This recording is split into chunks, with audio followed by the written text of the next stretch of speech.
जी, आज की press conference रखने का जो हमारा मेन मुद्दा है वो है 300 यूनिट फ्री और किसानों के लिए पूरी तरह से मुफ्त बिजली खेती के लिए। इस अभियान की शुरुआत माननीय सांसद संजय सिंह जी ने की, जिसकी 10 अक्टूबर को शुरुआत हुई है। ये अभियान जोर शोर से यहाँ पे चलाया जा रहा है, पूरे प्रदेश के अंदर ये अभियान चल रहा है बिजली का। और एक गारंटी कार्ड भरवा रहे हैं हम लोग गांव गांव जा करके नागरिकों से।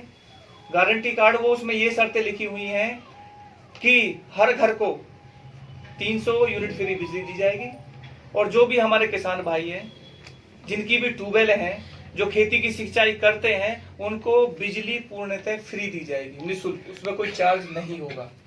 और तीसरा, जिनका जो बकाया है, जो भी बकाया किसानों का बिजली का बिल का है, वो भी जीरो, भी माफ कर दिया जाएगा।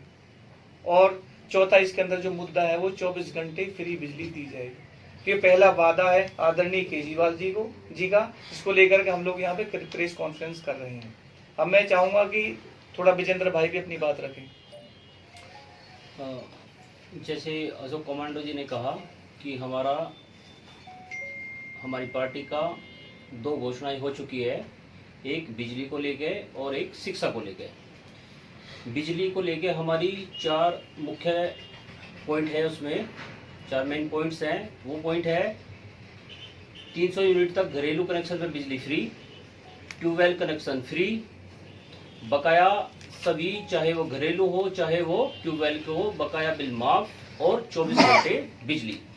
ये आम आदमी पार्टी की अगर उत्तर प्रदेश में सरकार आती है तो ये 24 आवर्स, विद इन 24 आवर्स, सरकार बनने के 24 घंटे के अंदर ये चारों के चारों जो पॉइंट्स है, ये घोषणाएं लागू हो जाएगी। एक तो हमारी घोषणा बिजली को लेके ये है। दूसरी हमारी घोषणा आदरणीय मनीष सिसोदिया जी ने की है शिक्षा को लेकर, जो कि शिक्षा मंत्री है दिल्ली की सरकार में। उसमें यह है कि यूपी सरकार का जो 5.5 लाख करोड़ का जो बजट है, उसका 25% शिक्षा पर लगाया जाएगा। उसका रिजल्ट ये होगा कि जो व्यवस्था दिल्ली में हमने एजुकेशन को लेकर दी है, उसी सेम दिल्ली की तर्ज पर हम यूपी में शिक्षा का स्तर उस लेवल तक लेकर जाएंगे। अगर 25% शिक्षा पे यूपी के टोटल बजट का अगर लगाया जाता है तो उसका रिजल्ट ये होगा कि प्राइवेट स्कूल में से दिल्ली के आदमी सरकारी स्कूलों के लिए फाइट कर रहे हैं एडमिशन के लिए अपने बच्चों की। तो वही सेम व्यवस्था हम यूपी में चाहते हैं। इसलिए ये घोषणा की गई है कि जब अभी जी, मैं चाहूंगा हमारे जो कैराना से प्रभारी बनाए गए हैं अंकित शर्मा जी, वो भी अपने विचार रखें। मेरा नाम अंकित शर्मा, कैराना विधानसभा प्रभारी। और सबसे पहले तो मैं अपने जो है पत्रकार बंधुओं को हाथ जोड़ के नमस्कार करता हूँ। जितने भी मेरे पत्रकार बंधु हैं, जो है हमारे माननीय केजरीवाल जी और जो है हमारे राज्यसभा सांसद जी संजय सिंह जी का जो है सबसे पहला वादा ये है कि बिजली मुफ्त का। तो उसमें जो है उन्होंने वादा किया कि घरेलू बिजली जो है 300 यूनिट फ्री और जो है किसानों की बिजली मुफ्त। और सरकार बनने के 24 घंटे के बाद जो पिछला बिजली का बिल बकाया है, जिसका भी, चाहे वो 10,000 है, चाहे वो 50,000 है, चाहे वो लाख है, वो माफ कर दिया जाएगा। और जो है 24 घंटे लाइट रहेगी, लाइट कट नहीं मारेगी बीच में 24 घंटे के अंदर।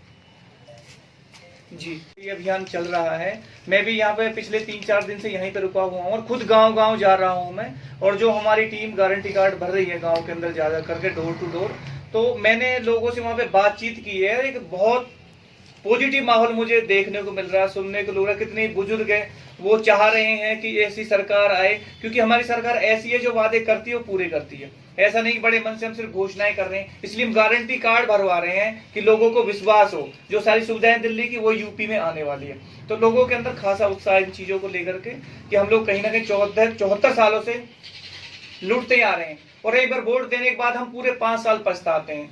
तो इस बार हमारे पास में एक विकल्प है, एक मौका है, जो जनता कह रही है कि हम आदरणीय केजरीवाल जी की सरकार को लेकर के आएंगे और पूरा समर्थन, और हमारे जो भी साथी हैं, हमारे जो सगे संबंधी है, सबसे कोशिश करेंगे कि इस बार हम नेक्स्ट टाइम जो है 2022 के अंदर हमारी पार्टी को पूरा समर्थन, पूरा सपोर्ट करेंगे और सरकार लेकर के आएंगे। करोड़ बजट निकल के आता है। उसके बाद आज का जो बजट है वो 60,000 करोड़ है दिल्ली का। अब आप कैलकुलेशन कीजिए कि यूपी की जनसंख्या आप 23 करोड़ लेकर के चलिए, 24 करोड़ है। 24 करोड़ मान लीजिए आप, 24 करोड़ और इंटू कितना हो गया, 8 गुना। तीन कर लेते हो तो कितना हो जाता है, 8 या 24 हो जाता है। अब 60,000 करोड़ को आप 8 गुना करिए, कितना हो जाता है, 60,000 करोड़ को अगर 8 गुना करेंगे कितना तो हो जाता है? 4,80,000 करोड़ बैठता है। 4,80,000 करोड़ बैठता है। वो 4,80,000 करोड़ से भी यूपी का बजट 70,000 करोड़ ज्यादा है। और ये जब दिल्ली में ये सारी उसको कवर कर लेंगे। मैं कंप्लीट कर देता हूँ उसको। देखिए, दिल्ली में ये सारी फ्री चीजें दी जा रही है, ये सिर्फ 2200 करोड़ में मैनेज हो जाती है। यूपी की पॉपुलेशन दिल्ली के कंपैरिजन में लगभग 8 गुना है। वहां का बजट 8 गुने से भी 70,000 करोड़ ज्यादा है। जब दिल्ली में सिर्फ 2200 करोड़ में बिजली, पानी, शिक्षा, स्वास्थ्य और ट्रांसपोर्टेशन फ्री दी जा सकती है, ये सिर्फ 2200 करोड़ में, 60,000 करोड़ में से 2200 करोड़ में ये सिर्फ सारी व्यवस्था की जा सकती है, तो यूपी में क्यों नहीं की जा सकती? यूपी का बजट तो पॉपुलेशन 8 गुना है, लेकिन बजट तो 8 गुने से भी 70,000 करोड़ ज्यादा है। तो इसलिए ये संभव है। सरकार की जो विश्वास वाली बात है वो कहीं टिक नहीं पा रही है लोगों के सामने, लोगों के बीच में ठीक। मैं तो देखो रियलिटी बात करता हूँ, हवा भाई बातें मेरे बहुत ही नहीं। मैं तो 3 दिन से जो यहाँ पे देख रहा हूँ, मैं खुद कल एक बहुत बड़ा भंडारा था बलौगांव के अंदर, वहाँ पे कुछ भाजपा के भी लोग आए, वहाँ पे मैं नाम नहीं लूंगा, इस तरह से वहाँ पे बैठे और लोगों ने खुद बोला, हम तो वहाँ पे सुन रहे थे, विजेंद्र जी भी साथ में थे, अध्यक्ष जी भी साथ में थे, तो वहाँ पे मतलब ये मान लो कि भाजपा के जो वरिष्ठ पदाधिकारी वहां पे बैठे थे, उनका उठना मुश्किल हो गया। वहां पे जनता ने इतना विरोध कर दिया वहां पे खड़े होकर के, क्योंकि ये बता दो हमें दे क्या रहे हो। वो कहते हैं कि हमने गुंडागर्दी खत्म कर दी। अरे गुंडागर्दी है, तुम देखो शाहजहांपुर में जाके एक वकील को कोर्ट परिसर के अंदर जाकर के गोली मार दी गई, और आप बात करते हो कि हमने बदमाशी कम कर दी उत्तर प्रदेश के अंदर। ये किसान वहां पे बोल रहे थे कंटिन्यू इस तरह से। ये घटना तो सेम दिल्ली में भी हुई थी। दिल्ली में अगर आप देखेंगे, दिल्ली एक केंद्र शासित प्रदेश है, दिल्ली एक केंद्र शासित प्रदेश है, और वहाँ की जो पुलिस व्यवस्था है वो सेंटर के हाथ में है, स्टेट गवर्नमेंट के हाथ में नहीं। तो इसकी जिम्मेवार है तो सेंट्रल गवर्नमेंट है, और सेंटर में कौन है? बीजेपी। इसलिए इस चीज को भी आपको विचार करना पड़ेगा। मेरा एक छोटा सा सवाल है, बहुत छोटा सा।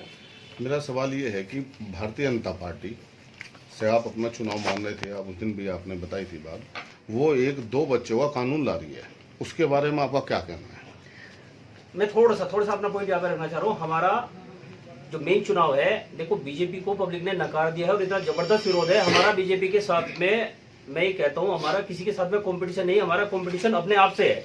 हमारा कंपटीशन अपने आप से है, और जनता, हर एक जनता, चाहे वो बीजेपी का वोटर हो, चाहे वो लोकदल का, सपा या किसी भी अन्य पार्टी का वोटर हो, हमारे लिए वो सारी पब्लिक हमारी स्ट्रेंथ है, और हमारा कंपटीशन हमारे अपने आप से है।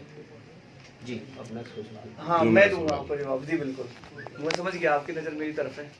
दरअसल आप कहीं ना कहीं जब किसी भी व्यक्ति का कैलकुलेशन करते हो, वो पार्टी हो, संगठन हो, व्यक्ति हो, तो आपको बैक में जाना होता है, पीछे की तरफ जाना होता है कि ये चीजें निकल के कहां से आ रही है। अब आप करंट में ही वर्तमान में बात करें तो 370 धारा किसने खत्म की? भारतीय जनता पार्टी ने। अब वहां पे आतंकवाद कम हुआ क्या? मैं सेना से हूँ, 17 साल में से मैंने लगभग 8 से 9 साल JNK के अंदर निकाले। मैं रूबरू रहा हूँ वहाँ की जमीन से, धरती से, वहाँ के लोगों से रूबरू रहा हूँ। आप देख रहे हो आए दिन पलायन हो रहा है, वहाँ पे मजदूरों का नहीं हो रहा। आतंकवाद कहाँ खत्म हुआ?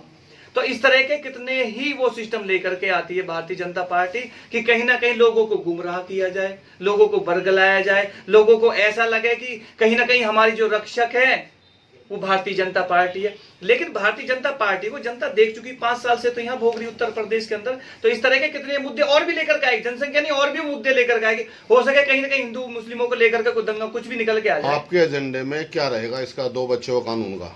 देखो, हमारे एजेंडे में जो चीजें निकल के आ रही हैं, अभी इस पे किसी तरह का कोई मंथन नहीं हुआ है, ना ही कोई फैसला लिया गया है। एज ए पदाधिकारी होने के नाते मुझसे जो कहा गया है, प्रेस कॉन्फ्रेंस किसकी, बिजली को लेकर के, मैं उसी पे आपसे बात रख सकता हूँ, उसी पे मैं बोल सकता हूँ। इसका जो फैसला है वो हमारे बड़े पदाधिकारी लेंगे। देखो, इसमें मैं नहीं बोल सकता। बाकी और कोई सवाल